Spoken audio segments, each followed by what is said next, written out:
Hey guys, so tinry namin yung Chopsticks and Bowls Ramen House sa Kalipayan Road dito sa Punta Tabugra City, and samahan nyo kami kung ano yung mga ginawa namin dun.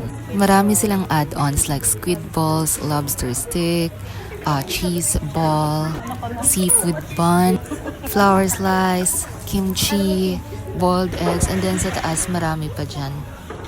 Tapos dito ka magluluto ng iyong ramen. Cheese ramen. Ano na ka? Ano sabi? O ano yan? Real. Ano lang ako? Cheese imo.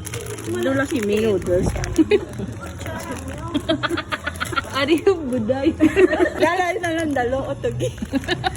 Ilagay mo daw doon, mabayad ka pala. Ma-fruity na lang ako.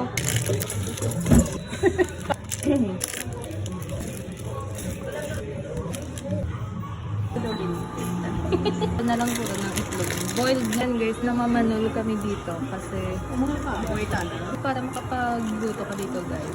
Bayaran mo lang muna. You will choose your preferred ramen and then ingredients. Is this a chest?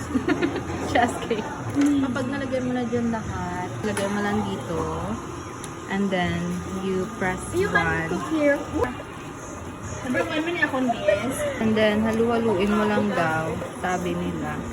Like that. Yung pinili ko is yung ramen. Then ito, lobster, dumpling, cabbage, and then ito, flour. So, lagay lang daw lahat para maluto lahat. Calculated na yung tubig. Ayan, luto na siya.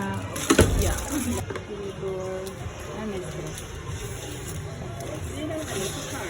Ano for So ayan silang tatlo, niluluto pa nila yung ramen nila. Ayan guys, nagluluto sila. Video in. Ay, cheese. Sige na lang kay Farah. Naamoy ko na. Guys, hindi lang pala sila dito ramen lang. Pwede din mag-rice toppings. So may fish fillet, sisig, chicken fingers, Korean luncheon meat, lumpia Shanghai. And then, pwede din kayong mag-inom-inom dito.